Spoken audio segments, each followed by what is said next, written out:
Well, breaking news out of the district this morning. Fox 5 just confirming that a teenage girl was shot and killed in Southeast last night. The county council held a public hearing on the current state of police. This is a great time for the community to come out and have their voices be heard. But here's the thing, guys. No one from the public showed up. You may remember last year when there were long lines and frustrated voters. Well, not this year. Well, the narrative has been that America was there to kind of train up this new military. You have been giving away $500 a month to 18 families with no strings attached? You're looking to fill almost 900 positions. Yes. What's your strategy for that? Well, guys, this is the Mecca. This is Howard University, and some of the greatest human beings have walked the same grounds that I am standing on. Break it down for us. What's his future look like? You've gone viral a couple of times. Yes, I have. Tell me about that. The whole team's here. You've been tracking what's happening on the roads. There's some disrupts there. This has actually got the whole entire newsroom just up in a frenzy. If you can look behind me here, this is the CVS right across the street from us. You're so beloved in this community because you've been doing a lot of work to save folks in this community. Can you talk a little bit about the impact that you've had on young people's lives? At some point, it's not a matter of you figuring out who you are. It's a matter of you being able to merge into someone else's life. It seems like maybe 5 minutes you painted 65 ribbons. 5 million followers. That's just the cap of what this man has been able to do. He's here live with us to talk about the tour and his new music and so much more. The Push Tush. Should it be banned or not? And I got a chance to speak with the president of the university about why he's calling this the next generation HBCU. Your takeaways from this year in reflection, what would you say has been the biggest lesson you've learned? How do you capture all of that momentum and then sustain it over time? When you came into this job, were there any misconceptions that you had that you were proven wrong while doing it about the job or about the school? That's right. I did speak with her father, and he's understandably frustrated. It's been more than a month since his daughter died, and no one has been held accountable. He says he's going to stay on this investigation through the end until his daughter gets the justice she deserves.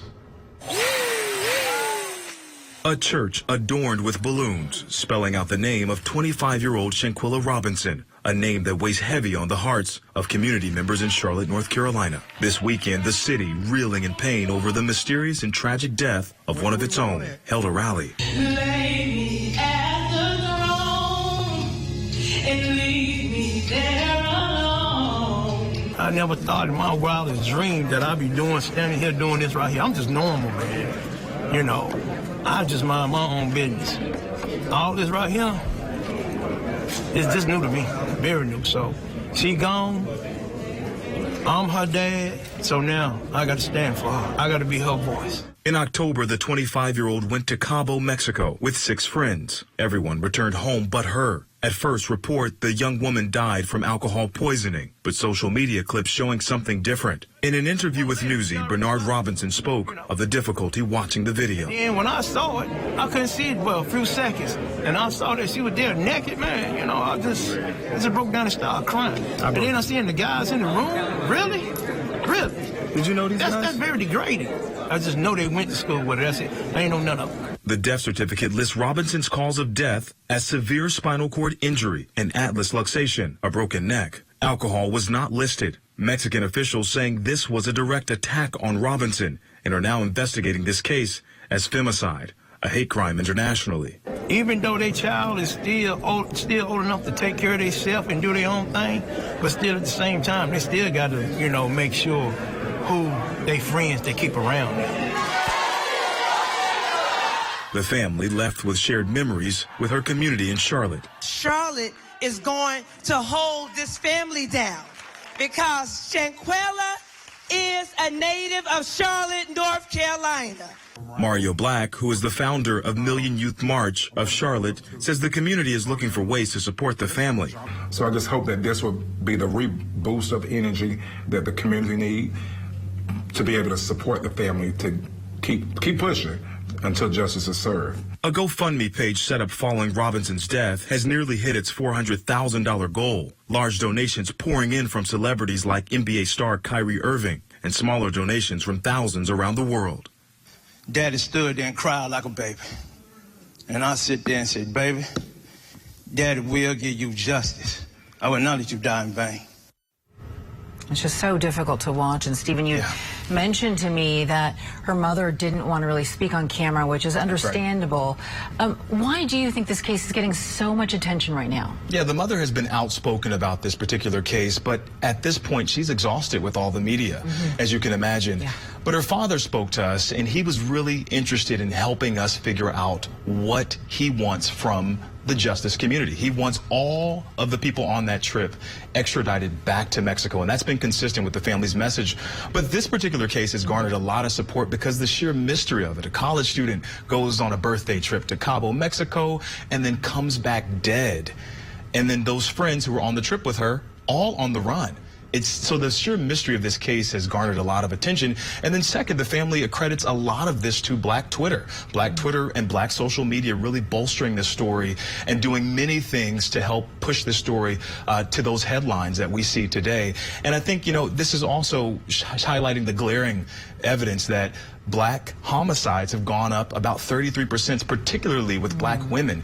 And so this is one of those things that shows people and shows the nation that there needs to be a lot more attention that is going into the cases like this. Absolutely. Well, thank you so much for bringing us this story today, Stephen. We appreciate it. Absolutely. Thank you. In the heart of downtown Atlanta sits one of the nation's fastest growing tech innovation hubs. It's called Tech Square, and over 30 major tech companies are a part of this 8-block stretch in Midtown Atlanta, the Southeast's highest density of research facilities, startups, and corporate innovators. So Georgia Tech stands an amazing moment in time in the city of Atlanta. Atlanta is booming in terms of companies coming in, investments coming in. People from Asia are coming. Europe is here. South America is here. But why have the 3 biggest names in tech, Apple, Google, and Microsoft, all set up shop in Atlanta in recent years? When a company comes here, Georgia Tech is here, and we are making engineers. We are making computer scientists, and they're all ready to go join these companies with the highest training in the world, either with a bachelor's, a master's, or a PhD, and they can get that talent local. Even with schools like Georgia Tech being amongst the top producers of engineers in America, it is projected that between 2016 and 2024, America will be over 6 million short of the number of engineers needed to keep up with our increasingly tech-savvy lifestyles, according to the U.S. Labor Statistics Bureau. In a recent panel on the future of microelectronics at Purdue University, U.S. Secretary of Commerce Gina Raimondo expresses her concerns.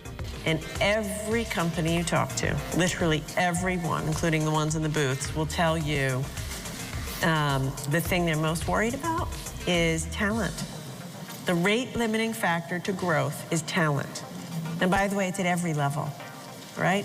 Process engineers, technicians, to the PhD physicists and the like.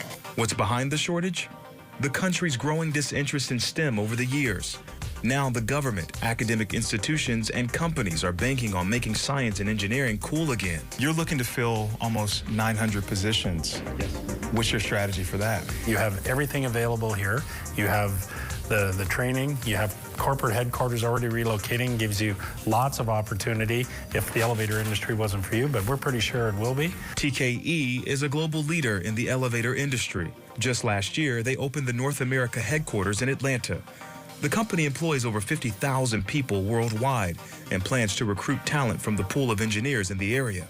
With more companies like TKE flooding the Atlanta job market with open positions, first-year students like Raymond Doe says that there is a sea of options to choose from. It's a very competitive market. My major, biomedical engineering, is one of the more newer aspects of the medical field. It's a steadily growing occupation, and what I love about Georgia Tech is we have boundless opportunities to get co-ops, internships. Our students walk across the stage. 86% of them have at least one job offer in hand, and their starting salary is on average $88,000. The average for the country is only $58,000. Dr. Walker says there's an unlocked potential in groups that have often been overlooked in the STEM fields. We create the most female engineers in the country. We award degrees to the most underrepresented student groups in the country. But the future of engineering in America is on the line. A more diverse group is needed, and Atlanta's tech mecca hopes to meet that need. Stephen Graddick, Scripps News. All right, I'm Stephen Graddick, one of the hosts of Good Day DC. I'm going to show you guys what it's like to be on Good Day DC. So we're going to go and take a look at all the fun that we're about to have. Come on. Yeah, so I'm a pre-show type of guy. I have a former athlete, so the pregame is always important to me. So, of course, I always bring me a little bit of fruit, some berries, try to chug some fruit. All right, so I'm getting ready for the day. Just gonna grab an iPad here. Just gonna have my rundowns on it. Gonna use that to get prepared for Good Day DC. Look at my scripts, and that's about it before I go into the studio for a Good Day in the next 10 minutes. I like to go through the back door here, get prepared for our show that's about to start in 5 minutes. At 9:15, we're going to talk about food, skincare, and all the perfect shine to your face. The report shows that teen girls who spend too much time looking at screens. Just did a couple health alerts at the left TLC, which is the shot that you just saw there. Downtown on the show, I take a minute to kind of look at some of the topics that are going to be on Celebrity Dish. So I'll read a couple of stories. By that time, typically scripts are in. It takes our writers a few moments to get the scripts in, which is kind of custom made. So once I get them in, I take a look at them and see what stories we're going to be talking about today, and then I get prepared for our segment at 10:30. All right, it's 10:11. Have I ever been recognized when I'm not at my best? I think I'm always pretty much in or at my best. Maybe someone saw me jogging or running or sweaty, I don't know, but typically viewers who are kind enough to say hello, I'm always happy to see them. All right, welcome back. Some future basketball all-stars. We're right here in DC yesterday. If you want to be like this guy, you have to come on, this guy. Get like this guy. You got to be focused, get that work in, and we believe in you guys. All right, y'all. You heard it from the lethal shooter himself. One of the best to do it. Man, thank you, man. There's a lot of compliments going on right here. I didn't pay him to do this. It's a lot of compliments. He paid me. All right, so we just did an interview with the lethal shooter. Always good to have him in the building. He's a great friend of the show, but really just a great human being. And I followed his journey for so many years, and so getting to see him come into the studio and get a chance to talk to him, it was amazing to have him in the studio. Hey guys, so it's that time of the day, Celebrity Dish, happening in a few moments. So Whoopi, what did you expect? You can give me a 2-week notice. And then you can hear right now our performer's about to come on, a Marvin Gaye impersonator. That's what I needed to know. And look at the pictures here. You put on the beat. You did what I needed you to do. All right, that was just fantastic. Shelton Cornelius Price came to Good Day DC to perform a tribute to the great Marvin Gaye. And you know, I'm a Marvin Gaye stan. All of his albums are my favorite. I love me some Marvin Gaye. What's going on? Excited to have him, and it just felt good to do that. You got pink, yellow. It is 7:55. You're here in the kitchen. Few more seconds left in the show, and we get to go home. All right, we're done. That was it. It's a wrap. I'm going home for the weekend. But listen, you guys got a chance to see all of what we do here at Good Day DC, and a little bit of behind the scenes. Thank you for watching. Hey, you know you guys can watch Good Day DC on your phones, at your house, whatever you're doing. You can take it with you. Download the app, okay? Download the app, Fox Local. See you guys after, maybe I get some rest. We'll see you this weekend. Bye.